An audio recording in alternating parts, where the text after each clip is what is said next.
साथियों नमस्ते। तो आज हम अध्याय 3 संख्याओं का खेल इसकी प्रश्नावली 3.1 करेंगे, जो कि आपकी किताब के पेज संख्या 57 और 58 पर है। प्रश्न 1 करने से पहले हम ये समझेंगे कि महाकोष्ठ क्या होता है। तो महाकोष्ठ की परिभाषा है जिस कोष्ठ यानी बॉक्स में लिखी संख्या उसके आसपास वाले कोष्ठों की संख्या से बड़ी हो उसे महाकोष्ठ कहते हैं। यानी कि मान लीजिए मैंने यहाँ 3 संख्याएं ली जिसको बॉक्स में डाला है, कोष्ठ में डाला है। बॉक्स को हम क्या कहेंगे? कोष्ठ कहेंगे। तो यहाँ पे मैंने 3 संख्याओं को बॉक्स में डाला है, 3, 8 और 5। अगर मैं 8 की बात करूं तो 8 के आस में और पास में, है ना, दोनों संख्याएं क्या है? छोटी है। तो जब दोनों संख्याएं ये छोटी है तो ये बीच वाली संख्या आपकी क्या कहलाएगी? महाकोष्ठ कहलाएगी। ये सब क्या है? कोष्ठ है। ये भी कोष्ठ है, ये भी कोष्ठ है, ये भी कोष्ठ है। लेकिन इसमें महाकोष्ठ कौन सा होगा? जिसके आसपास की संख्याएं छोटी हो। अब 8 के आसपास की संख्याएं क्या है? छोटी है। इसलिए ये बीच वाला जो बॉक्स है वो हमारा क्या कहलाएगा? महाकोष्ठ कहलाएगा। इसी प्रकार देखो यहाँ पर 6 है। अब इसके इधर तो कोई कोष्ठक है नहीं, इधर कोई बॉक्स है नहीं, लेकिन इधर हमारे पास बॉक्स है। तो इस केस में क्या हुआ कि इधर हमारे पास कैसी संख्या है? छोटी संख्या है। तो ये जो 6 है वो हमारा क्या बन जाएगा? महाकोष्ठ बन जाएगा। ठीक है, क्योंकि इधर इसके बॉक्स है ही नहीं। तो इसके आसपास में क्या है? एक छोटी संख्या है, और वो कौन है? 4 है। तो ये दोनों कोष्ठ तो है, लेकिन इन दोनों में ये जो 6 वाला कोष्ठ है वो आपका क्या कहलाएगा? महाकोष्ठ कहलाएगा। इसी प्रकार देखो यहाँ 7 है और इधर हमारे पास कोई बॉक्स नहीं है। इस केस में 7 के पास में छोटी संख्या है, तो ये वाला बॉक्स भी जो है, ये वाला कोष्ठ भी जो है वो क्या कहलाएगा? महाकोष्ठ कहलाएगा। मेरे ख्याल से अब आपको पूरा पता चल गया होगा कि महाकोष्ठ क्या होता है। तो चलिए अब हम प्रश्न 1 करते हैं। प्रश्न 1 है, नीचे दी गई सारणी में महाकोष्ठ को रंगीन या चिन्हित कीजिए। हम इनको चिन्हित कर देंगे। तो शुरुआत करते हैं हम पहले बॉक्स से। पहले बॉक्स में है 6828, लेकिन उसके बाद में देखो ये संख्या बड़ी है और ये संख्या छोटी है। तो ये हमारा क्या हो जाएगा? महाकोष्ठ हो जाएगा, क्योंकि इसके आसपास में केवल एक संख्या है वो संख्या इससे छोटी है। अब हम 9435 की बात करते हैं। तो देखो इस संख्या के इधर छोटी संख्या है, इधर भी छोटी संख्या है, तो ये भी हमारा क्या बन जाएगा? महाकोष्ठ बन जाएगा। ठीक है। अगर मैं 3780 की बात करूं तो इधर क्या है? 3708 है। तो इधर तो संख्या छोटी है, लेकिन इधर क्या है? बड़ी है। तो ये हमारी महाकोष्ठ नहीं हो सकती। अब अगर मैं 3708 की बात करूं तो इधर मेरे पास 3780, ये बड़ा है, तो इसका मतलब ये भी हमारा महाकोष्ठ नहीं हो सकता। अब मैं 7308 की बात करूं तो ये तो छोटी संख्या है, लेकिन इधर बड़ी है, इसलिए ये भी हमारा महाकोष्ठ नहीं होगा। 8000 में देखो ये वाली संख्या 7000 है और ये वाली संख्या 5000 है, तो ये दोनों ही संख्याएं छोटी है, इसलिए ये हमारा क्या हो जाएगा? महाकोष्ठ हो जाएगा। फिर 5000 में देखो इधर बड़ी आ गई, तो ये भी महाकोष्ठ नहीं है, और ये तो छोटी हो गई, इसलिए ये भी महाकोष्ठ नहीं हो सकती। तो ये संख्या हमारी महाकोष्ठ है। ठीक है, आप चाहो तो गोला लगा सकते हो या फिर इसको रंगीन कर सकते हो। ये भी हमारा क्या है? महाकोष्ठ है, और ये भी हमारा क्या है? महाकोष्ठ है। तो ये हो गया हमारा पहला प्रश्न। प्रश्न 2 है, नीचे दी गई सारणी को 4 अंकों वाली संख्याओं से इस प्रकार भरिए कि प्रत्येक रंगीन कोष्ठ ही महाकोष्ठ हो। यानी यहाँ पर हमें एक सारणी दी है, यहाँ पर कुछ संख्या लिखी है, ये हमारा रंगीन है, यानी कि ये हमारा क्या है? महाकोष्ठ बनाना है अपने को, और ये महाकोष्ठ नहीं है। फिर ये वापस महाकोष्ठ है, ये महाकोष्ठ नहीं है। ठीक है, तो हमें संख्याएं इस प्रकार से लिखनी है कि ये वाला और ये वाला महाकोष्ठ बन जाए। ठीक है, तो यहाँ पर सबसे पहले हमें दिया है 5346। एक बात और है, हमें संख्याएं कैसे लेनी है? 4 अंकों की संख्याएं लेनी है। तो 4 अंकों की संख्याएं कहाँ से स्टार्ट होती है? 1000 से स्टार्ट होती है। ठीक है, कहाँ खत्म होती है? 9999 पर खत्म होती है। तो इनके बीच में जो भी संख्याएं आती है वो हम ले सकते हैं। तो अब क्योंकि हमें इसको महाकोष्ठ बनाना है तो यहाँ पर संख्या छोटी होनी चाहिए और यहाँ भी संख्या कैसी होनी चाहिए? छोटी होनी चाहिए। किससे छोटी? इससे छोटी होनी चाहिए। तो यहाँ 5346 है, तो मैं यहाँ पर क्या ले सकता हूँ? यहाँ पर मैं ले सकता हूँ, बड़ी संख्या लेनी है मुझे, तो मैं 6000 ले लेता हूँ। 6150, आप कोई भी ले सकते हो। 6543, 6988, 9000 भी आप यहाँ पे ले सकते हो। जो चाहे वो आप 4 अंकों की संख्या ले सकते हो। अब ये छोटी हो गई, इधर भी इसके छोटी संख्या होनी चाहिए। लेकिन आप थोड़ा सा सोचो, ये भी महाकोष्ठ है और यहाँ है 1258, तो इसका मतलब है कि यहाँ पर इससे भी छोटी होनी चाहिए, है ना। तो हम एक काम करते हैं, यहाँ पर 1050 ले लेते हैं। तो ये दोनों छोटी हो गई, तो ये हमारा क्या हो गया? महाकोष्ठ हो गया। अब ये भी महाकोष्ठ है, तो ये देखो, यह पहले से मैंने यहाँ पर एक संख्या छोटी ले ली है, ठीक है। अब यहाँ पर भी संख्या कैसी होनी चाहिए? छोटी होनी चाहिए।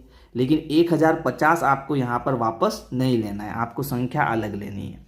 तो हम एक काम करते हैं, यहाँ 1150 ले लेते हैं, ठीक है। तो ये देखो 1258 से ये भी छोटी है और ये भी छोटी है, तो ये हमारा क्या बन जाएगा? महाकोष्ठ बन जाएगा। अब यहाँ पर महाकोष्ठ हमें नहीं बनाना है, तो हम यहाँ पर क्या करेंगे? एक संख्या बड़ी, फिर एक संख्या छोटी, एक संख्या बड़ी, ऐसे ले लेंगे।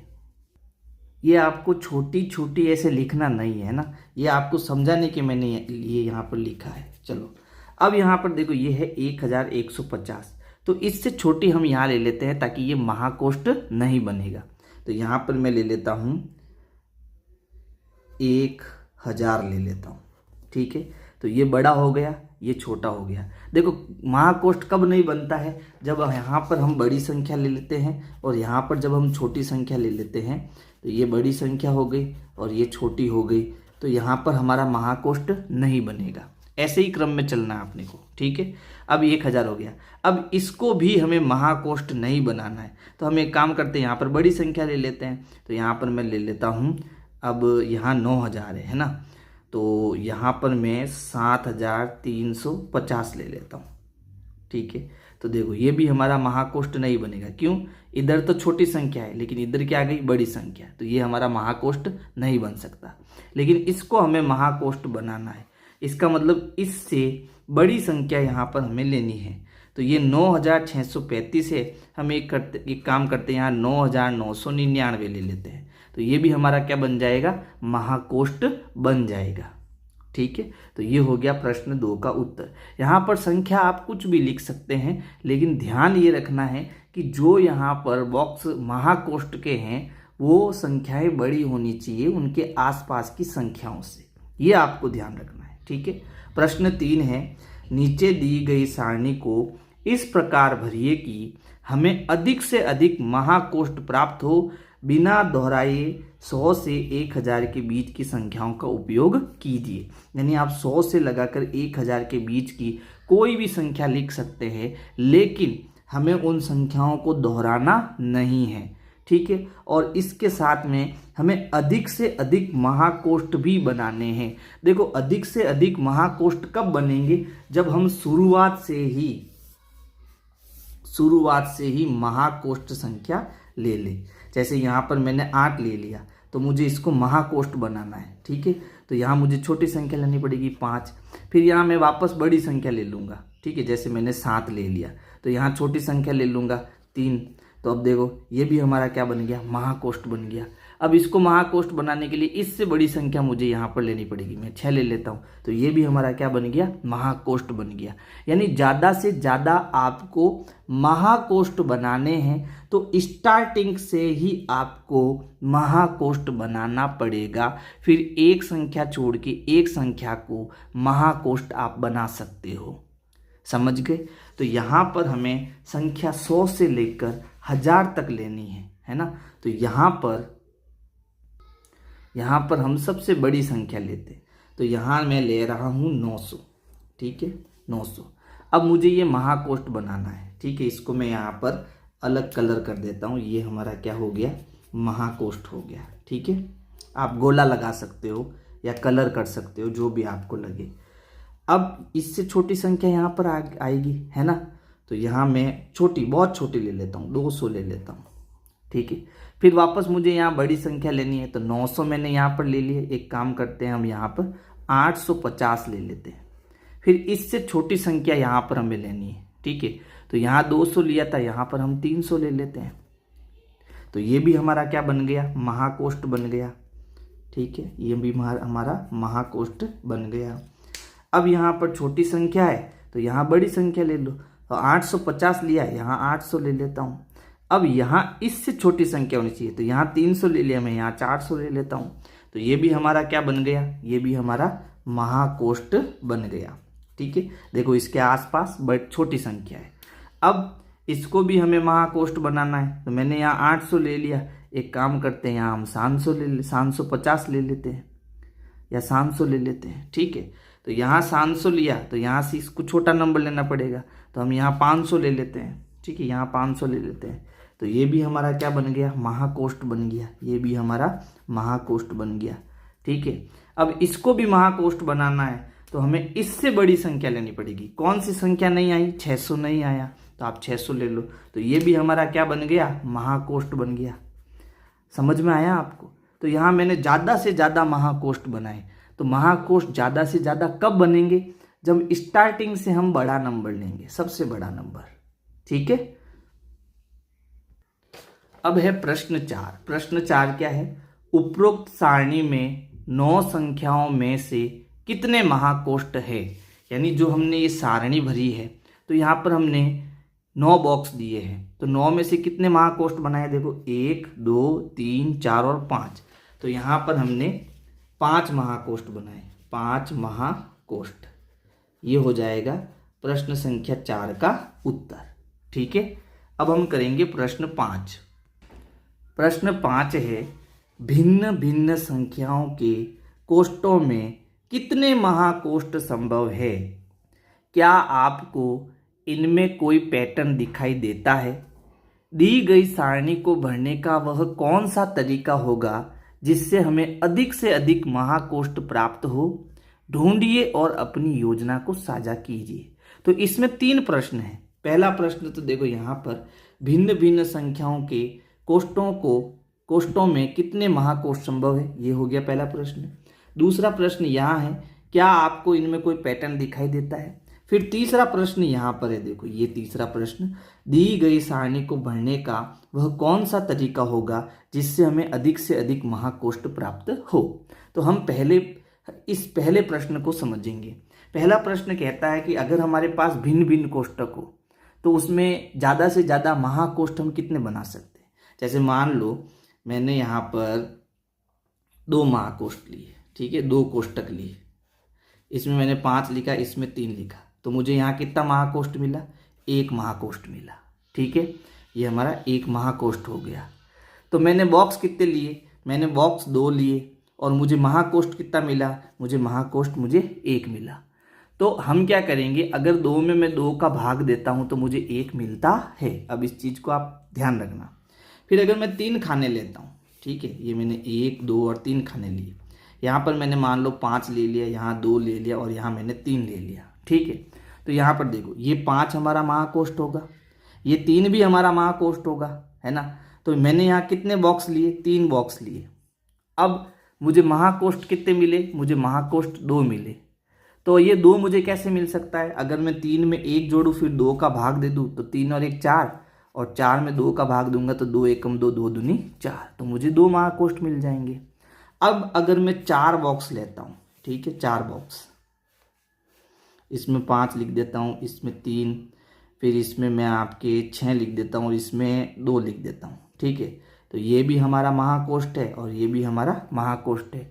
तो अगर मैं 4 खाने लेता हूँ और 4 में 2 का भाग देता हूँ, 2 एकम 2, 2 दूनी 4, तो मुझे महाकोष्ठ कितने मिल रहे हैं, 2 मिल रहे हैं, है ना। अब अगर मैं 5 बॉक्स लेता हूँ, 5 बॉक्स, 1 2 3 4 5, यहाँ मान लो मैंने 9 ले लिया, यहाँ 3 ले लिया, यहाँ 5 ले लिया, यहाँ 2 ले लिया और यहाँ 4 ले लिया, तो ये भी हमारा महाकोष्ठ हो गया।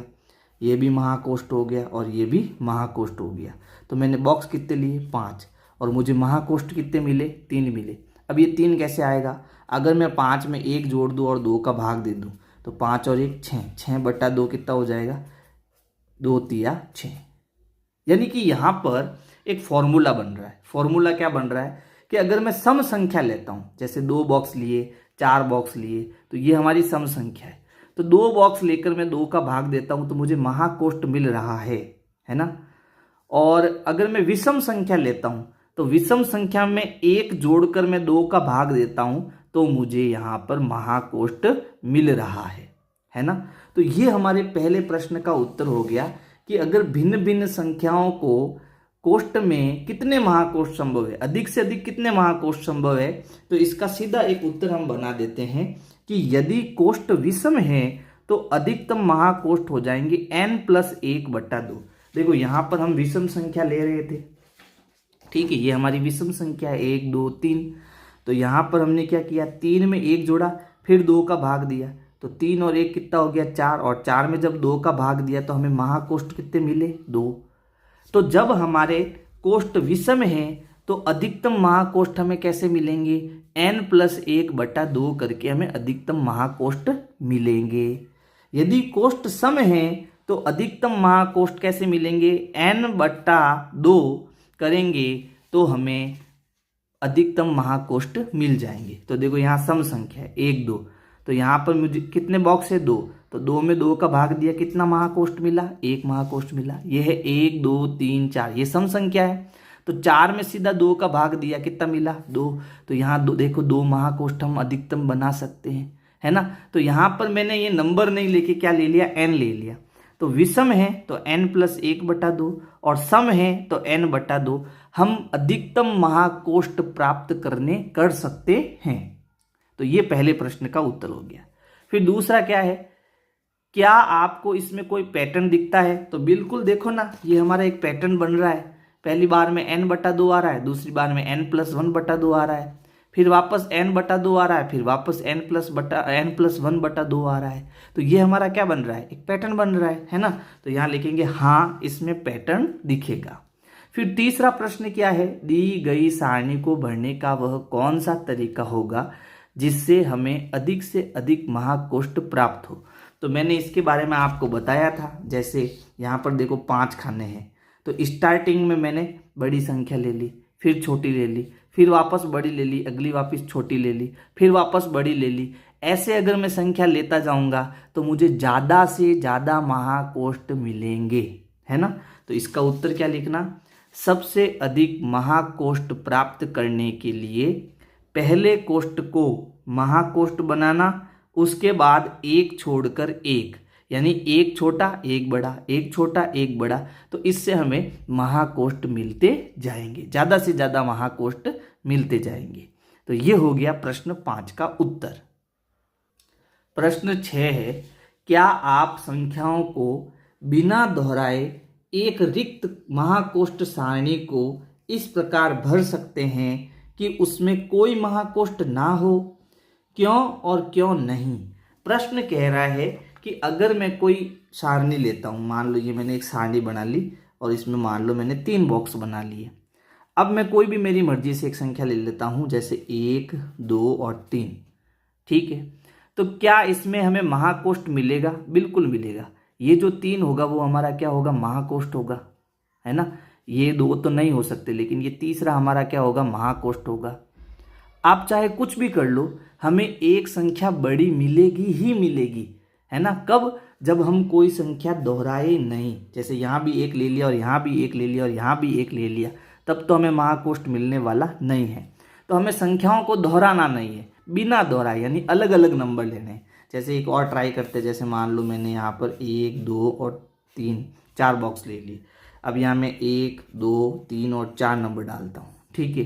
तो देखो यहाँ पर, यहाँ ये हमारा महाकोष्ठ नहीं है, ये भी नहीं है, ये भी नहीं हो सकता, लेकिन ये हमारा क्या होगा, महाकोष्ठ होगा ही होगा, है ना। तो आप कैसे भी नंबर डाल दो, आपको एक तो महाकोष्ठ मिलेगा ही मिलेगा, समझ गए। तो यहाँ पर ये क्या कह रहा है, ये कह रहा है कि क्या उसमें कोई महाकोष्ठ न हो, ऐसा संभव है होगा क्या? तो ऐसा संभव नहीं हो सकता। क्यों? क्योंकि हमें एक संख्या तो बड़ी मिलेगी ही मिलेगी। तो उत्तर क्या लिखना है? अलग अलग संख्याओं में सबसे बड़ी संख्या जहां भी रखी जाएगी वह अपने पड़ोसियों से बड़ी होगी, इसलिए कम से कम एक महाकोष्ठ अवश्य बनेगा। अतः बिना महाकोष्ठ के सारणी बनाना संभव नहीं है। यह हो जाएगा प्रश्न 6 का उत्तर। प्रश्न 7 है, क्या एक सारणी में सबसे बड़ी संख्या वाला कोष्ठ हमेशा महाकोष्ठ होगा? ये पहला प्रश्न हो गया।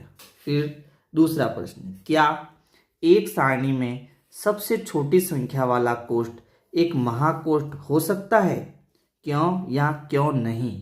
तो पहले प्रश्न का उत्तर देखो। पहला प्रश्न क्या है कि एक सारणी में सबसे बड़ी वाली संख्या जो होती है वो महाकोष्ठ होती है क्या? जैसे मान लो मैंने यहाँ पर एक सारणी बनाई, इसमें मैंने 3 कोष्ठ बनाए, ठीक है। यहाँ मैं लिख देता हूँ 2, 3 और 1, ठीक है। तो ये हमारा क्या हो गया? महाकोष्ठ हो गया। तो ये क्या है? ये सबसे बड़ा नंबर है, सबसे बड़ा नंबर है, ठीक है। तो देखो सबसे बड़ा नंबर हमारा महाकोष्ठ है या नहीं है? बिल्कुल है। तो इसका उत्तर क्या हो गया? हाँ, क्योंकि सबसे बड़ी संख्या सदैव किसी भी संख्या से बड़ी होती है। तो जब ये बड़ी होगी तो इसके पास आसपास में क्या होगी? छोटी होगी। तो ये ऑटोमेटिक हमारा क्या बन जाएगा? महाकोष्ठ बन जाएगा। फिर दूसरा प्रश्न क्या था? क्या एक सारणी में सबसे छोटी संख्या वाला कोष्ठ महाकोष्ठ होता है? तो अब इसी सारणी में देखो सबसे छोटी कौन है? 1 है। ये सबसे छोटी है, ठीक है, सबसे छोटी। क्या आप इसको महाकोष्ठ बना सकते हो? नहीं बना सकते, क्योंकि महाकोष्ठ की परिभाषा क्या है? बड़ा नंबर होगा वही महाकोष्ठ बनेगा, है ना। क्योंकि इसके पास में बड़ा नंबर है तो ये महाकोष्ठ नहीं बन सकता। तो इसका उत्तर क्या होगा? नहीं, क्योंकि सबसे छोटी संख्या शेष संख्याओं में से किसी से बड़ी नहीं हो सकती है। तो जब बड़ी नहीं हो सकती तो वो महाकोष्ठ कैसे बन सकती है? समझ गए? प्रश्न 8 है, एक सारणी को इस प्रकार से भरिए कि दूसरी सबसे बड़ी संख्या वाला कोष्ठ महाकोष्ठ न हो। यानी हमें दूसरा सबसे बड़ा नंबर लेना है। जैसे अगर मैं एक संख्या लेता हूँ 800, 800 के बाद क्या आता है? 700, ठीक है। फिर क्या आता है? 600, फिर क्या आता है? 500, फिर क्या आता है? 400, यही आता है। तो ये आपकी सबसे बड़ी हुई, ये आपकी इसके बाद ये बड़ी हुई। तीसरे नंबर की बड़ी संख्या क्या हो गई? 600, ठीक है। तो ये हमारा महाकोष्ठ नहीं बनना चाहिए और बनेगा भी नहीं। देखना 800, फिर यहाँ मैंने रख दिया 700, फिर 600, 500 और ये 400, ठीक है।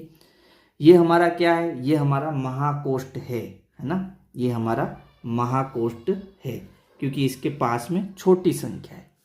लेकिन क्या 700 हमारा महाकोष्ठ बन सकता है? नहीं बन सकता, क्योंकि इसके इधर तो छोटी संख्या है लेकिन इधर क्या है? बड़ी संख्या। तो ये हमारा महाकोष्ठ नहीं हो सकता है। क्या ये महाकोष्ठ हो सकता है? तो देखो यहाँ बड़ी आ गई, यहाँ छोटी हो गई, ये भी महाकोष्ठ नहीं हो सकता। फिर ये 600 और ये 500, ये भी नहीं हो सकता और ये भी नहीं हो सकता। केवल और केवल यहाँ 800 ही महाकोष्ठ होगा। तो यहाँ हम लिखेंगे, यहाँ दूसरी सबसे बड़ी संख्या, दूसरी सबसे बड़ी संख्या 700 है, 700 है और यह महाकोष्ठ नहीं है, ठीक है। और यह महाकोष्ठ नहीं है। समझ गए? प्रश्न क्या कह रहा था? प्रश्न कह रहा था कि अगर हम कोई दूसरा सबसे बड़ा नंबर लेते हैं और वो हमारा क्या नहीं होना चाहिए? महाकोष्ठ नहीं होना चाहिए। तो वास्तव में देखो यहाँ दूसरा सबसे बड़ा नंबर क्या है? 700 है और ये हमारा महाकोष्ठ नहीं है, ठीक है। प्रश्न 9 है, एक सारणी को इस प्रकार भरिए कि दूसरी सबसे बड़ी संख्या वाला कोष्ठ महाकोष्ठ न हो, लेकिन दूसरी सबसे छोटी संख्या वाला कोष्ठ एक महाकोष्ठ हो। क्या यह संभव है? तो चलो हम बना के देखते हैं। ये कह रहा है कि दूसरी सबसे बड़ी संख्या तो आपकी महाकोष्ठ नहीं होनी चाहिए, लेकिन दूसरी सबसे छोटी संख्या जो है वो महाकोष्ठ होनी चाहिए, है ना। तो यहाँ 1 2 3 4 5 और 6, मैंने 6 खाने लिए, तो मैं 6 संख्या लिख देता हूँ। तो शुरुआत करते हैं हम 600 से ही शुरू करते हैं, है ना। तो 600 ले लेते हैं, फिर 500 ले लेते हैं, फिर ये हो जाएगा 400, 300, 200 और लास्ट में क्या आएगा 100। तो यहाँ पर सबसे बड़ी क्या है 600, ये हमारी सबसे बड़ी है, ध्यान देना सबसे बड़ी। और सबसे छोटी कौन सी है 100 हमारी सबसे छोटी है, सबसे छोटी। ठीक है। अब दूसरे नंबर की ये सबसे बड़ी संख्या है और दूसरे नंबर की ये सबसे छोटी संख्या है। हमें इसको महाकोष्ठ नहीं बनाना है, लेकिन इसको महाकोष्ठ बनाना है। अब सारणी बढ़ते हैं, देखो। तो मैं यहाँ स्टार्ट करता हूँ 600 से, ठीक है, फिर 500 और फिर यहाँ आ गया 400। तो देखो यहाँ पर 600 जो है, ये 600 जो है ये तो हमारा क्या बन चुका है, महाकोष्ठ बन चुका है ना, क्योंकि ये बड़ी है और ये छोटी है। फिर हमें किसको महाकोष्ठ बनाना है, इस 200 को महाकोष्ठ बनाना है। ठीक है। अब वो कैसे बनेगा वो हमें थोड़ा सा सोचना पड़ेगा। तो इसके बाद 400 के बाद क्या आता है 300। ठीक है। लेकिन क्योंकि मुझे इस 200 को महाकोष्ठ बनाना है तो मैं क्या करूंगा, इस 100 को पहले लिख दूंगा और 200 को बाद में लिख दूंगा। तो देखो अब ये बड़ा नंबर है और ये छोटा नंबर है, तो ये 200 मेरा क्या बन गया है, महाकोष्ठ बन गया है। तो यहाँ पर देखो दूसरा सबसे बड़ा नंबर महाकोष्ठ नहीं है, लेकिन दूसरा छोटा नंबर हमने क्या बना दिया, महाकोष्ठ बना दिया। तो ऐसे आपको ये सोचना आना चाहिए कि मैं किसी भी संख्या को महाकोष्ठ कैसे बनाऊं या कैसे ना बनाऊं, तो ये हमें आना चाहिए, है ना। प्रश्न 10 है, इस पहले के अन्य रूप बनाइए और अपने सहपाठियों को चुनौती दीजिए। यानी जितने भी अभी तक हमने प्रश्न पढ़े हैं उनमें हमने जो 7वां 8वां 9वां प्रश्न था वो पहेली के रूप में था। तो इसी प्रकार की हमें पहेलियाँ बनानी है और उसको हल करना है और अपने दोस्तों को चुनौती देनी है। तो पहला है एक सारणी भरना जिसमें विषम संख्याएं महाकोष्ठ हो, और दूसरा है एक सारणी भरना जिसमें सम संख्याएं महाकोष्ठ हो। तो देखो हम जानते हैं, क्या जानते हैं कि 2 4 6 8 10 है ना, 12 14 ये सब हमारी क्या है, सम संख्याएं हैं, है ना। और 1 3 5 7 9 11 13 ये सब हमारी क्या है, विषम संख्याएं।